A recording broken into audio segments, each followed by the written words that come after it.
नमस्कार। आजकल जो समाज में चल रहा है या फिर फिल्मों में जो हो रहा है, फिल्मों से ज़्यादा मैं देख रही हूँ आजकल वेब सीरीज और सीरियलों में जो हो रहा है, उसको देख देख के जो आज के युवा जोड़ी बगावत पे उतरे हैं, उसकी एक कहानी बताती हूँ। इसी 25 जून को एक शादी हुई। सारी रस्म निभाने के बाद रात में दोनों दूल्हा दुल्हन अकेले कमरे में।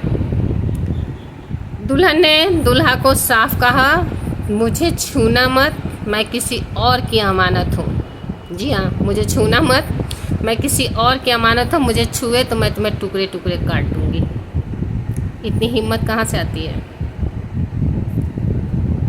और ये हिम्मत जो सुहागरात के कमरे में आ रही है, वे शादी से पहले अपने माँ बाप के सामने क्यों नहीं आती है? बोलने पे तो लोग कहते हैं औरत हो के औरत की बुराई कर रही हैं। ऐसी औरतों की बुराई न की जाए तो क्या की जाए? कि जो समाज में हिम्मत नहीं कर पाती, अपने माँ बाप के सामने हिम्मत नहीं करते, सारा हिम्मत उसको पति के सामने या पति के परिवार के सामने ही दिखता है। सबसे कमज़ोर उसको पति और पति का परिवार दिखता है। सारा ड्रामा करके, सारा शादी ब्याह जितना नाच नौटंकी था सब करके आई हैं। अब इनको ये पति नहीं चाहिए, मैं किसी और की अमानत हूँ। लड़का भी आजकल के हवाओं से वाकिफ़ था, उसने कुछ नहीं कहा। हैरत तो उसको बहुत हुआ, लेकिन उसने कुछ नहीं कहा। यहाँ मैं लड़के को दाद दूंगी। किसी तरह उसने रात काटा। सुबह उसने अपने घर वालों को ये सारी बात बताई। घर वाले भी क्या बोलते, समाज का देख ही रहे हैं। बेटा से हाथ धोना हो तो फिर कुछ करो। गांव की बात थी, पंचायत बुलाई गई। 3 दिन तक चिल्लपों मचा रहा, ये नहीं वो नहीं, अलान नहीं फलान नहीं ढकान नहीं, ऐसे नहीं वैसे नहीं। लड़की किसी भी सूरत पे कितना भी उसको हवाला दिया गया कि ससुराल की इज्जत का ख्याल करो, अपने माँ बाप की इज्जत का ख्याल, लेकिन कुछ किसी चीज़ का कोई ख्याल नहीं करना। लेकिन मेरा सवाल ये है कि अगर यही ख्याल नहीं करना था तो ये ख्याल शादी से पहले ना करना था। शादी से पहले तुम्हें नहीं झुकना था।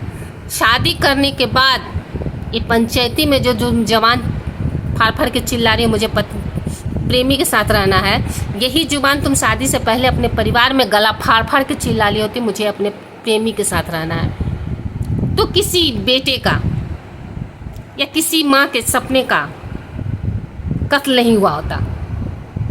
बात को समझिए। गुस्सा कहाँ आता है? जहाँ तुम्हें कहना चाहिए वहाँ तुम कहती नहीं हो, जहाँ तुम्हें नहीं कहना चाहिए वहाँ तुम अड़ी हुई हो।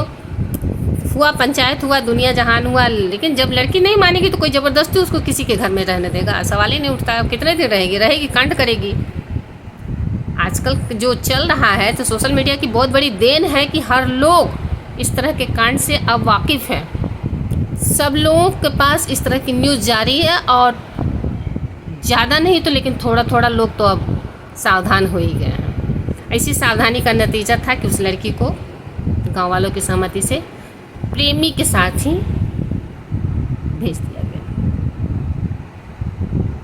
शादी के बाद उसको प्रेमी के साथ भेज दिया गया, गांव वालों की पूर्ण सहमति से, ताकि कोर्ट कचहरी दुनिया जहान हेन तेन लालटेन सब करवा दी, लेकिन कहीं कुछ नहीं हुआ। उसको रहना प्रेमी के साथ ही था, और वो गांव वालों ने सहमति से इन लड़के वाले को ही समझा दिया।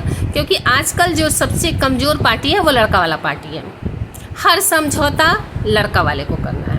लड़का वाला भी समय की मांग को देखते हुए चलो पीछा छूटा, और लड़की प्रेमी के साथ लड़की को भेज दिया गया। क्या कहेंगे आप इसको?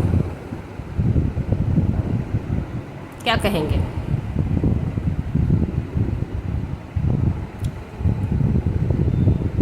मेरी बात गलत लगती है तो बताइए। उसको नहीं करना था तो शादी से पहले नहीं की होती। शादी के बाद इतना ड्रामा करने की क्या ज़रूरत थी? लेकिन शादी तो करनी ही करनी है।